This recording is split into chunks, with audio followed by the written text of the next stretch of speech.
انسان نہیں، وہ ایک اچھا بنیاد پرست نہیں ہے۔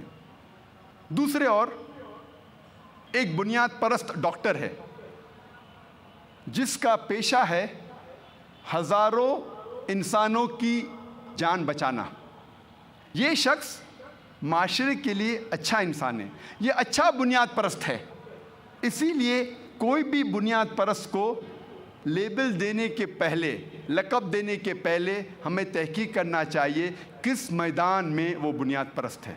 میں ایک بنیاد پرست مسلم ہوں۔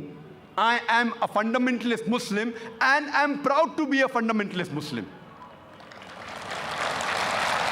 میں ایک بنیاد پرست مسلمان ہوں اور مجھے فخر ہے کہ میں بنیاد پرست مسلمان ہوں، کیونکہ میں اسلام کی بنیادی تعلیمات کو جانتا ہوں اور کوشش کرتا ہوں ان پر عمل کرنے کی، اور میں جانتا ہوں کہ اسلام میں ایک بھی چیز ایسی نہیں کہی گئی ہے جو انسانیت کے خلاف ہے۔ عام طور پہ اگر آپ تحقیق کریں گے، اسلام میں ایک بھی آیت نہیں ہے، اسلام میں ایک بھی تعلیم ایسی نہیں ہے جو عموماً طور پر انسانیت کے خلاف ہے۔ کچھ تعلیمات غیر مسلمان سمجھیں گے کہ یہ انسانیت کے خلاف ہے، کیونکہ شاید وہ پس منظر کو نہیں جانتے، کانٹیکس کو نہیں جانتے، اس تعلیم کی وجہ کو نہیں جانتے۔ لیکن جب ہم ان کو صحیح تعلیم دیتے ہیں اور اس کی وجہ بتاتے ہیں تو ایک بھی انسان ساری دنیا میں ایک بھی اسلامی تعلیم تو نہیں بتا سکتا جو انسانیت کے خلاف ہے۔ یہ میرا چیلنج ہے، یہ میرا دعویٰ ہے۔ جب ہم آکسفورڈ ڈکشنری پڑھتے ہیں بنیاد پرست کے معنی کے لیے، اس میں لکھا ہے کہ fundamentalist is a person who strictly adheres to the fundamentals or doctrine of any religion۔ بنیاد پرست وہ شخص ہے جو کوئی بھی مذہب کے بنیادی باتوں یا اس کی کتابوں پر عمل کرتا ہے پختگی کے ساتھ، اسٹرکٹلی۔ لیکن جب ہم ریوائزڈ ایڈیشن پڑھتے ہیں آکسفورڈ ڈکشنری کا، اس میں لکھا ہے کہ fundamentalist is a person who strictly adheres to the fundamentals or doctrines of any religion, especially Islam. Revised Oxford dictionary میں لکھا ہے کہ بنیاد پرست وہ شخص ہے جو پختگی کے ساتھ کوئی بھی مذہب کے فنڈامنٹلز، بنیادی باتوں یا اس کی کتاب کو پختگی سے عمل کرتا ہے، خصوصاً اسلام۔ یہ الفاظ خصوصاً اسلام، اسپیشلی اسلام، جوڑا گیا ہے ریوائزڈ ڈیفینیشن میں آکسفورڈ ڈکشنری کے۔ جب بھی آپ یہ لفظ بنیاد پرست سنیں گے، فوراً آپ کے ذہن میں آ جائیں گا مسلمان، اور آپ کے ذہن میں آئیں گا مسلمز آر ایکسٹریمسٹ، مسلمان شدت پسند ہے۔ میں کہتا ہوں میڈیا سے، آئی ایم این ایکسٹریمسٹ، میں شدت پسند ہوں۔ I am extremely kind, I am extremely loving, I am extremely merciful, I am extremely honest. میں شدت پسند ہوں، میں انتہا ایماندار ہوں، میں انتہا دیالو ہوں، میں انتہا محبت کرتا ہوں، میں انتہا حق پسند ہوں۔ میں پوچھنا چاہتا ہوں کہ کوئی بھی انسان مجھے یہ ثابت کر سکتا ہے کہ انتہا ایماندار ہونا غلط ہے؟ یہ قرآن مجید میں لکھا ہے۔ ہم آدھا ایماندار نہیں ہو سکتے، ہمیں پورا ایماندار ہونا چاہیے۔ We can't be partially honest. جب ہمارا فائدہ ہے تو ہم ایماندار ہیں، نہیں تو ہم بے ایمان ہیں۔ قرآن مجید میں لکھا ہے کہ آپ کو ہمیشہ پورا ایماندار ہونا چاہیے۔ اسی لیے میں کہتا ہوں کہ آئی ایم این ایکسٹریمسٹ، میں شدت پسند ہوں، لیکن اس شدتوں کو پسند کرتا ہوں جو انسان کو صحیح راستے پہ لے کے جاتے ہیں، انسانیت کے لیے رحمت ہے، نہ کہ زحمت۔ اکثر ہم دیکھتے ہیں کہ مسلمان گھبرا جاتے ہیں اور کہتے ہیں I am not a fundamentalist, میں بنیاد پرست نہیں ہوں، میں شدت پسند نہیں ہوں، وہ گھبرا جاتے ہیں۔ میں کہتا ہوں ٹرن دا ٹیبلز اوور، بازی کو پلٹو۔ کب تک آپ ڈریں گے؟ اور ساری دنیا میں میں ہمیشہ کہتا ہوں کہ میں بنیاد پرست ہوں، میں شدت پسند ہوں، اور جب تک آپ بنیاد پرست نہیں ہوگے تب تک آپ اچھے مسلمان بن ہی نہیں سکتے۔ اگر سارے انسان اس دنیا میں بنیاد پرست مسلمان بن جائیں گے تو انشاءاللہ دنیا میں امن ہو جائے گا۔ جب میڈیا کہتی ہے اسلام انسانیت کے لیے زحمت ہے، حالانکہ اگر آپ تحقیق کریں گے اور صحیح طریقے سے اسلام کو عمل میں لائیں گے تو اسلام انسانیت کے لیے رحمت ہے۔ جو میڈیا کہتی ہے کہ یہ فنڈامنٹلسٹ لوگ پرابلم کر رہے، مسئلہ کھڑا کر رہے انسانیت کے لیے، حالانکہ اگر ہر انسان فنڈامنٹلسٹ مسلم، بنیاد پرست مسلمان بن جائے گا تو انسانیت کے سارے مسائل حل ہو جائیں گے۔ اگر ہر انسان ایک ایکسٹریمسٹ مسلم، ایک انتہا پسند، شدت پسند مسلم بن جائے گا ہر انسان، تو انشاءاللہ دنیا میں صرف امن اور سلامتی رہیں گی۔ میڈیا کہتی ہے کہ مسلمز آر ٹیررسٹ، مسلمان دہشت گرد ہے۔ میں کہتا ہوں کہ ہر مسلم کو دہشت گرد ہونا چاہیے۔ Every Muslim should be a terrorist. دہشت گرد کے معنی کیا ہے؟ دہشت گرد مطلب اگر کوئی انسان دوسرے انسان کے دل میں دہشت پیدا کرتا ہے تو اسے کہتے ہیں دہشت گرد۔ مثال کے طور پہ جب بھی کوئی چور پولیس کو دیکھتا ہے تو اس کے دل میں دہشت پیدا ہوتی ہے، تو اس چور کے لیے پولیس دہشت گرد ہے۔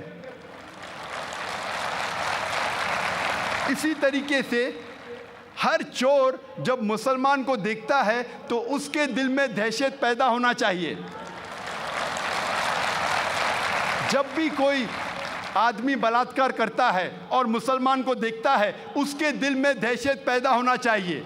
جب بھی کوئی انسان غلط کام کرتا ہے اور مسلمان کو دیکھتا ہے اس کے دل میں دہشت پیدا ہونا چاہیے۔ اس پس منظر میں، اس کانٹیکسٹ میں ہر مسلمان کا فرض ہے کہ وہ دہشت گرد بنے۔ قرآن کی آیت ہے سورہ انفال میں، سورہ نمبر 8 آیت نمبر 60 میں، کہ ایسے لوگ جو معاشرے کے خلاف ہے، انسانیت کے خلاف ہے، ان کے دل میں دہشت پیدا کرو۔ میں جانتا ہوں کہ عام طور پہ دہشت گرد اسے کہتے ہیں جو ایک معصوم انسان کے دل میں دہشت پیدا کرتا ہے۔ اس کانٹیکسٹ میں، اس پس منظر میں کوئی بھی مسلمان، کوئی بھی معصوم انسان کے دل میں کبھی بھی دہشت نہیں پیدا کرنا چاہیے۔ صرف وہ لوگ جو انسانیت کے خلاف ہے، مثال کے طور پہ چور، بلاತ್ಕಾರ کرنے والے انسان، ان لوگوں کے دل میں دہشت پیدا کرنا چاہیے۔ اور کئی بار ہم دیکھتے ہیں کہ ایک کام کے لیے دو القاب دیے جاتے ہیں، وہی شخص وہی کام لیکن دو القاب۔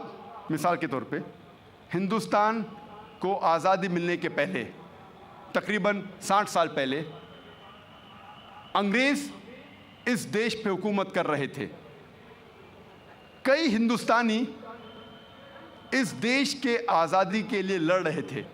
یہ لوگ کو انگریز گورنمنٹ کہتی تھی کہ یہ دہشت گرد ہے، دیز آر ٹیررسٹ، لیکن ہم عام ہندوستانی ان لوگوں کو کہتے تھے دیش بھکت، پیٹریوٹس۔ وہی شخص، وہی کام، ٹو ڈفرنٹ لیبلز، دو القاب۔ اگر ہم برٹش حکومت، انگریز حکومت کے نظریے سے واقف ہے اور مانتے ہیں کہ ان لوگوں کو ہندوستان پہ حکومت کرنے کا حق تھا، تو ہمیں ماننا پڑے گا کہ یہ لوگ دہشت گرد تھے۔ لیکن اگر ہم عام ہندوستانی کے نظریے سے واقف ہے اور مانتے ہیں کہ انگریز ہندوستان میں تجارت کرنے آئے تھے، انہیں ہم پہ حکومت کرنے کا کوئی حق نہیں، تو ہم مانیں گے یہ لوگ دیش بھکت تھے، پیٹریوٹس تھے، فریڈم فائٹرز تھے۔ اسی لیے کوئی بھی لقب دینے کے پہلے ہمیں تحقیق کرنا چاہیے کہ کس وجہ سے وہ آدمی جد و جہد کر رہا ہے، لڑ رہا ہے۔ اور آج کی پریس کانفرنس میں حیدرآباد کی پریس مجھ سے یہ پوچھ رہی تھی کہ مسلمان ہمیشہ ٹیررسٹ کیوں ہیں؟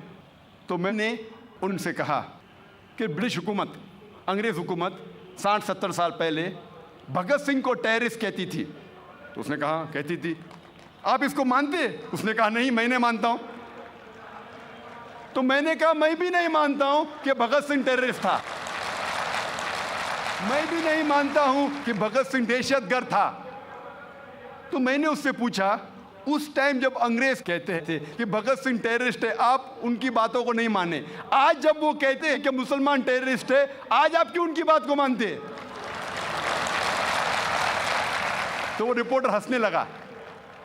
تو میں نے کہا کیونکہ آپ ہندوستان کے بارے میں جانتے ہیں، آپ مسلمان کے بارے میں نہیں جانتے۔ آپ یہ نہیں جانتے کہ جو western media, American press, British press مسلمان کو ٹیررسٹ کہہ رہی ہے، آپ ان کے بارے میں، ان کے پس منظر، ان کے کانٹیکسٹ کو نہیں جانتے، ان کے حالات کو نہیں جانتے۔ اور آپ ایسی مثال عالمی ہسٹری میں کئی بار دیکھیں گے۔ مثال کے طور پہ 19ویں صدی میں، ان دا 19th century 1875 میں امریکن ریولوشن تھا۔ انگریز لوگ امریکہ پر حکومت کر رہے تھے۔ کئی امریکنز اپنی دیش کی آزادی کے لیے لڑ رہے تھے، اور برٹش حکومت ان لوگوں کو ٹیررسٹ کہتی تھی۔ اور سب سے نمبر 1 ٹیررسٹ برٹش حکومت کے لیے اس وقت تھا جارج واشنگٹن۔ یہی نمبر 1 ٹیررسٹ جو انگریز حکومت کہتی تھی، چند سال بعد وہ بن جاتا ہے USA کا پریزیڈنٹ۔ آپ سوچ سکتے ہیں، نمبر 1 ٹیررسٹ USA کا پریزیڈنٹ بن جاتا ہے۔ اور یہ رول ماڈل ہے، گاڈ فادر ہے۔ باقی سب پریزیڈنٹس جتنے بھی آتے ہیں وہ اسے رول ماڈل سمجھتے ہیں، انکلوڈنگ جارج بش۔ آپ سوچ سکتے ہیں، ٹیررسٹ USA کا پریزیڈنٹ، سب سے پہلا پریزیڈنٹ، اور یہ رول ماڈل ہے باقی سب پریزیڈنٹس کے لیے۔ ایسی مثال آپ کئی پیش کر سکتے ہیں۔ اور جو لوگ انگریز جب امریکن کو ٹیررسٹ کہتی تھی چند سال پہلے، آج ان کے سب سے پیارے دوست ہیں۔ یعنی انگریز حکومت ٹیررسٹ سے دوستی رکھتی ہے۔ ایسے کئی مثال آپ دیکھیں گے۔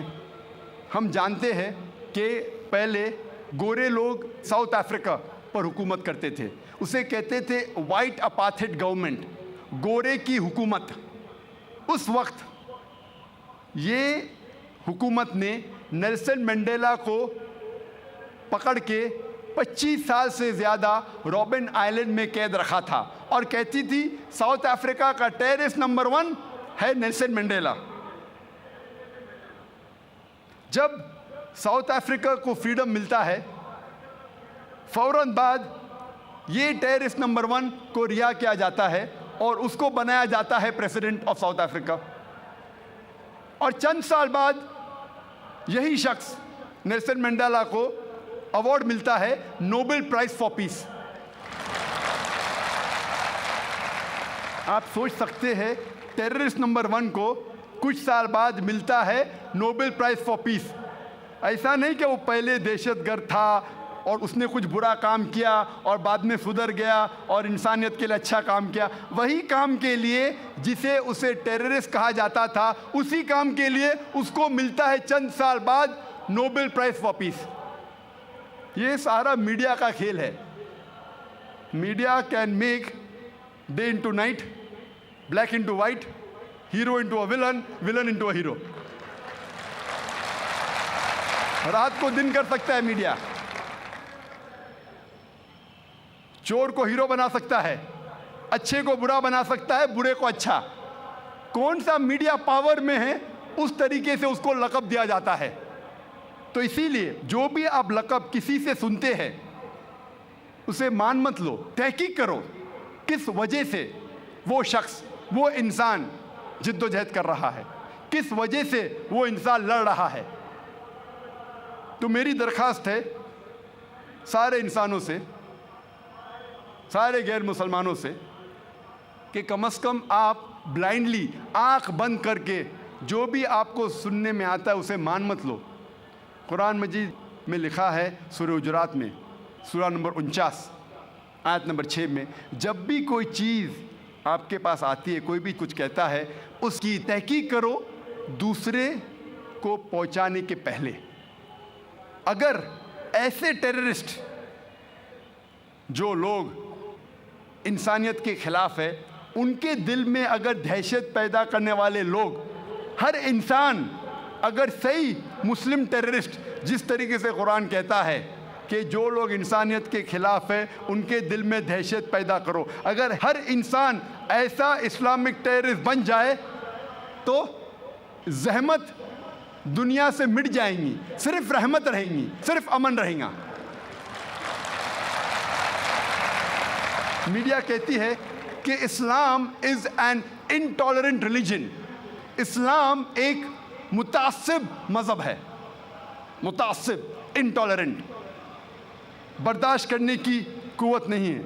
اس مذہب کو جو مانتے ہیں وہ برداشت کرنے کی ان لوگوں میں قوت نہیں, انٹالرنٹ, متعصب لوگ ہیں. میں کہتا ہوں Islam is intolerant towards dishonesty, towards crime, towards injustice. It is intolerant towards victimization, towards racism. Islam متعصب ہے, متعصب ہے ڈس آنیسٹی سے, بے ایمانی سے, متعصب ہے ریسزم سے, متعصب ہے کرائم سے. جو آج کے معاشرے, جو ویسٹرن میڈیا ہے, جو ویسٹرن معاشرہ ہے, مغربی تہذیب جو سمجھتی ہے اچھا ہے اور ہم سمجھتے ہیں وہ غلط ہے, برا ہے, ان چیزوں سے متعصب ہے ہم. جو وہ سمجھتے ہیں کہ ان کے لیے فائدہ مند ہے, ہم سمجھتے ہیں یہ سوسائٹی کے لیے, معاشرے کے لیے بری چیز ہے. مثال کے طور پہ اسلام انٹالرنٹ ہے, متعصب ہے ڈرگ ایڈکشن سے, متعصب ہے الکوہلزم سے, متعصب ہے کرائم سے, متعصب ہے پورنوگرافی سے, پروسٹیٹیوشن سے, ایڈلٹری سے, فورنیکیشن سے, زنا سے. جو مغربی تہذیب سمجھتی ہے انسانیت کے لیے اچھا ہے شراب پینا, ڈرگ لینا, پورنوگرافی, پروسٹیٹیوشن, زنا کرنا, جو مغربی تہذیب سمجھتی ہے اچھا ہے, ہم ان چیزوں سے متعصب ہے. Islam is intolerant to the evils of society. اگر ہر انسان اس طریقے سے انٹالرنٹ رہیں گا, انشاءاللہ اس دنیا میں امن رہیں گا. جو میڈیا کہتی ہے کہ انسانیت کے لیے مسئلہ ہے, حالانکہ یہ انسانیت کے لیے حل ہے. اکثر ہم دیکھتے ہیں سارے مذہب اکثر اچھی باتیں سکھلاتے ہیں, لیکن اسلام اچھی باتیں سکھلانے کے علاوہ ایک طریقہ بتاتا ہے کس طریقے سے اس کو معاشرے میں عمل میں لا سکے. مثال کے طور پر ہر مذہب یہ سکھلاتا ہے کہ چوری کرنا غلط ہے. ہندوازم کہتا ہے چوری کرنا غلط ہے, عیسائیت کہتی ہے چوری کرنا غلط ہے, اسلام بھی کہتا ہے چوری کرنا غلط ہے. لیکن اسلام میں یہ کہنے کے علاوہ کہ چوری کرنا غلط ہے, حرام ہے, اسلام میں ایک طریقہ بتایا گیا ہے کس طریقے سے معاشرے میں چوری کو مٹایا جا سکتا ہے. اسلام میں ایک سسٹم ہے زکوٰۃ کا. ہر امیر شخص جس کے پاس 85 گرام سونے سے زیادہ بچت ہے, اس کے لیے فرض ہے کہ ہر قمری سال وہ 2.5% اس بچت کا خیرات میں دے, زکوٰۃ میں دے. اگر دنیا کا ہر امیر انسان اپنی بچت کا 2.5% خیرات کرے, زکوٰۃ میں دے, غریبی دنیا سے مٹ جائیں گی. کوئی بھی انسان بھوک کے مارے نہیں مرے گا. اس کے بعد اسلام سکھلاتا ہے. اللہ تعالیٰ فرماتے ہیں سورہ مائدہ میں سورہ نمبر 5 آیت نمبر 38 میں, اگر کوئی چوری کرتا ہے چاہے وہ مرد ہو یا عورت, اس کے ہاتھ کو کاٹ دو. غیر مسلمان کہیں گے 21ویں صدی میں ہاتھ کاٹنا, اسلام ایک بے درد مذہب ہے, بے رحم مذہب ہے. لوگ سمجھتے ہیں کہ سعودی عربیہ میں جہاں یہ قانون لاگو ہے کہ چور کے ہاتھ کاٹنا چاہیے, اسلامی قانون لاگو ہے, غیر مسلمان سمجھتے اکثر کہ جب ہم سعودی عربیہ جائیں گے ہر دوسرے آدمی کے ہاتھ کٹے ہوئے ہوں گے. میں سعودی عربیہ کئی بار گیا ہوں, میں نے اپنے زندگی میں ایک بھی آدمی کو ہاتھ کٹے ہوئے نہیں دیکھا.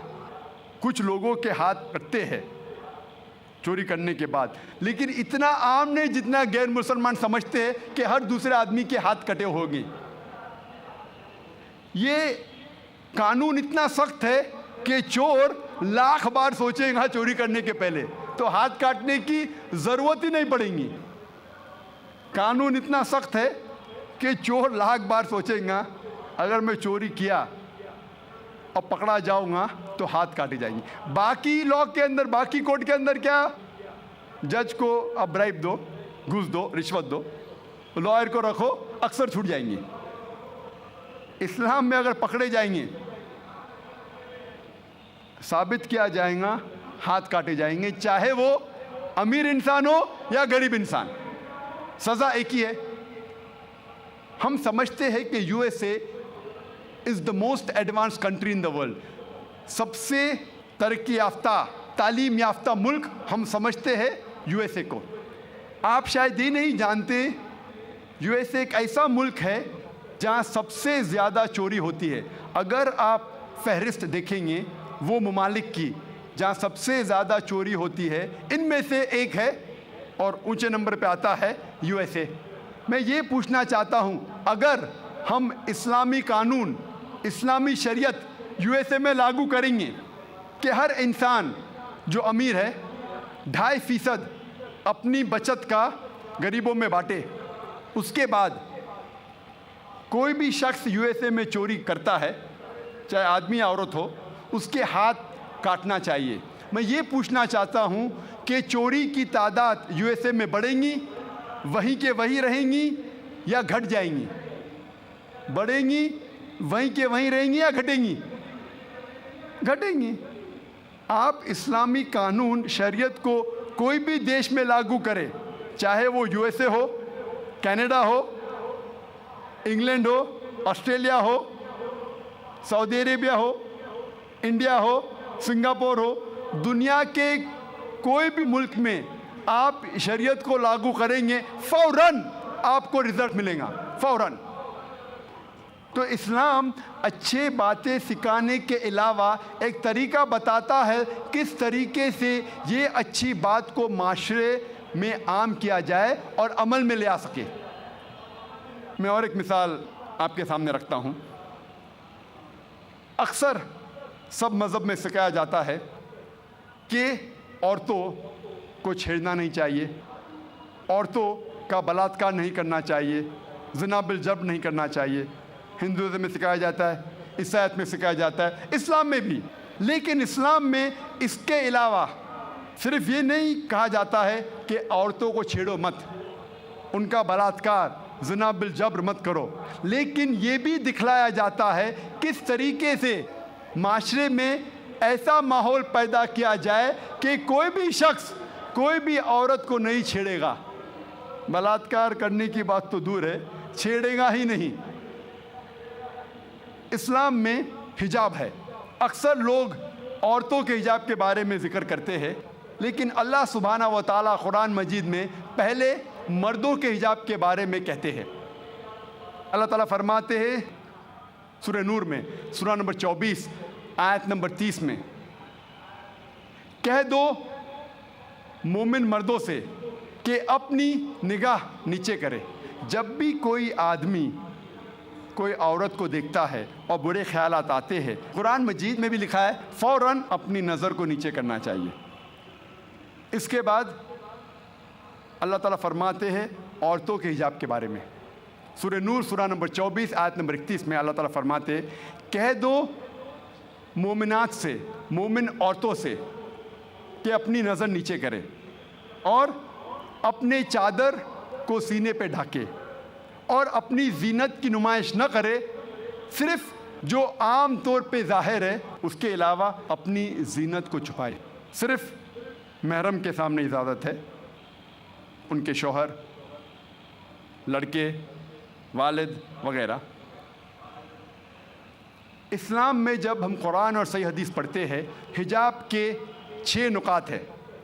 سب سے پہلے نقطہ ہے سطر، مرد کے لیے ناف سے لے کے گھٹنے تک ایکسٹینٹ، عورتوں کے لیے سارا جسم چھپا ہونا چاہیے، صرف چہرہ اور ہاتھ کلائی تک کھلا رہ سکتا ہے۔ باقی 5 نقاط مرد اور عورت میں یکساں ہے۔ دوسرا نقطہ، کپڑے اتنے مہین نہیں ہونا چاہیے، اتنے پتلے نہیں ہونا چاہیے جس کے تھرو آپ دیکھ سکیں۔ تیسرا نقطہ، کپڑے اتنے چست نہیں ہونا چاہیے کہ انسان کا ڈھانچہ دکھے۔ چوتھا نقطہ، کپڑے اتنے بھڑکیلے نہیں ہونا چاہیے کہ دوسرا جنس اس سے متاثر ہو جائے، اٹریکٹ دی اپوزٹ سیکس۔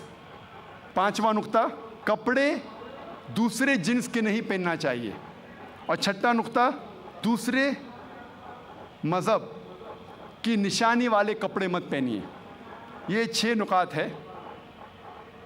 اس کے بعد اللہ تعالیٰ فرماتے ہیں سورہ احزاب میں سورہ نمبر 33 آیت نمبر 59 میں، اے نبی کہہ دو اپنے بیویوں سے، اپنے بیٹیوں سے اور مومنات سے، مومن عورتوں سے، جب بھی وہ باہر جائے تو جلباب اوڑھے، اپنی چادر کو اپنے جسم پہ اوڑھ لے تاکہ لوگ انہیں پہچان سکے اور کوئی بھی انہیں نہیں چھیڑے۔ قرآن میں حجاب کیوں کیا جاتا ہے لکھا ہے تاکہ لوگ انہیں پہچان سکے اور کوئی بھی شخص انہیں نہیں چھیڑے۔ مثال کے طور پہ اگر 2 جڑواں بہن جو بہت خوبصورت ہے، یکساں خوبصورت ہے، اگر حیدرآباد کے سڑک پہ چل رہی ہے، دونوں بہن حیدرآباد کے سڑک پہ چل رہی ہے، دونوں خوبصورت ہے، یکساں خوبصورت ہے، جڑواں بہن ہے، ایک بہن پہنی ہوئی ہے اسلامک لباس، اسلامی لباس، سارا جسم ڈھکا ہوا ہے، صرف چہرہ اور ہاتھ کلائی تک کھلے ہیں۔ دوسری بہن مغربی لباس پہنی ہوئی ہے، منی اسکرٹس اور شارٹس، اور دونوں بہن چل رہے ہیں حیدرآباد کی سڑک پر۔ کونے پہ ایک لفنگا کھڑا ہے لڑکی کو چھیڑنے کے لیے۔ میں پوچھنا چاہتا ہوں وہ کس کو چھیڑے گا؟ وہ بہن جو اسلامی لباس میں ہے یا وہ بہن جو مغربی لباس میں ہے، منی اسکرٹس اور شارٹس؟ کس کو چھیڑے گا؟ کس کو چھیڑے گا؟ وہ بہن جو مغربی لباس پہنی ہوئی ہے، منی اسکرٹس اور شارٹس۔ قرآن میں اللہ تعالیٰ صحیح فرماتے ہیں کہ حجاب کرو تاکہ لوگ آپ کو پہچان سکے اور کوئی بھی آپ کو نہیں چھیڑے۔ اور اس کے بعد اسلام کی شریعت یہ کہتی ہے اگر کوئی شخص کسی عورت کا بلاత్కాر کرتا ہے اس کے لیے ہے سزائے موت۔ غیر مسلمان کہیں گے سزائے موت 21ویں صدی میں؟ کتنا بے درد مذہب ہے اسلام، کتنا بے رحم مذہب ہے اسلام۔ لیکن جب میں یہ سوال غیر مسلمانوں سے پوچھتا ہوں اور ہزاروں غیر مسلمانوں سے پوچھا ہوں کہ مثال کے طور پہ اگر اللہ نہ کرے، خدا نہ کرے، کوئی آپ کی ماں کا بلاత్కాر کرتا ہے اور وہ بلاత్కాر کرنے والے کو میں آپ کے سامنے لے آتا ہوں اور آپ کو جج بناتا ہوں، آپ کیا سزا دیں گے اسے؟ 100% غیر مسلمانوں نے کہا کہ میں اسے سزائے موت دوں گا۔ کچھ غیر مسلمانوں نے کہا میں اسے تڑپا تڑپا کے ماروں گا۔ تو کون آپ کی والدہ کا بلاత్కాر کرتا ہے، زنا بالجبر کرتا ہے، آپ کہتے ہیں کہ سزائے موت؟ کسی اور کے والدہ کا بلاత్కాر کوئی کرتا ہے، آپ کہتے ہیں سزائے موت غلط ہے۔ وائی دی ڈبل سٹینڈرڈز؟ دو طرفہ کیوں؟ اور USA ہم سمجھتے ہیں کہ سب سے تعلیم یافتہ ملک ہے، ترقی یافتہ ملک ہے۔ آپ شاید یہ نہیں جانتے کہ اس ملک USA میں سب سے زیادہ بلاತ್ಕಾರ ہوتے ہیں۔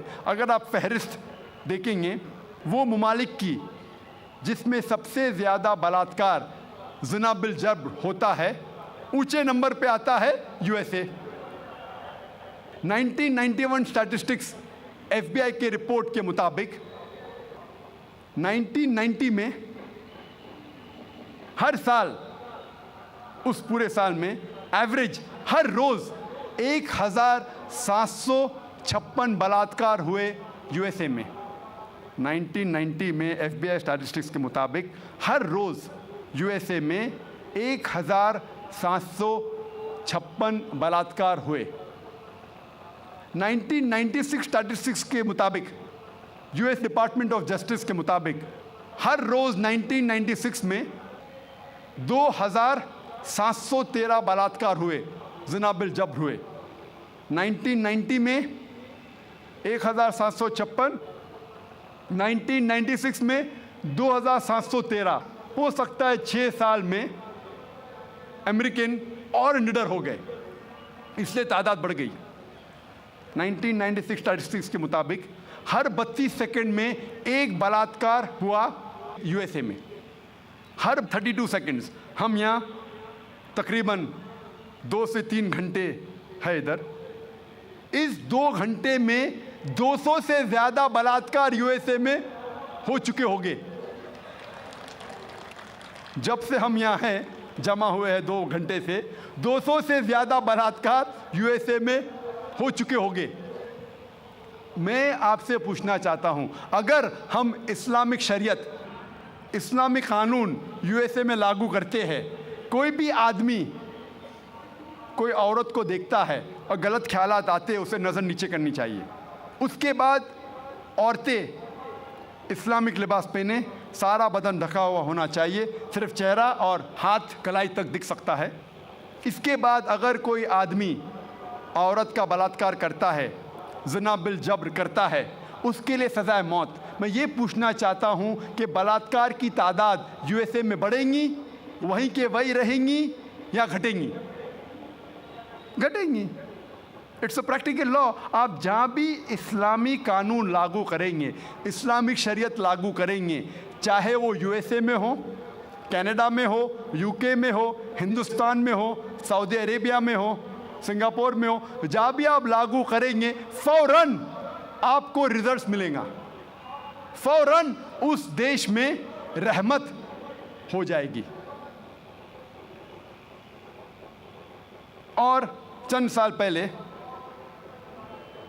جب LK اڈوانی اس ملک کے ہوم منسٹر تھے، انہوں نے کہا تھا کہ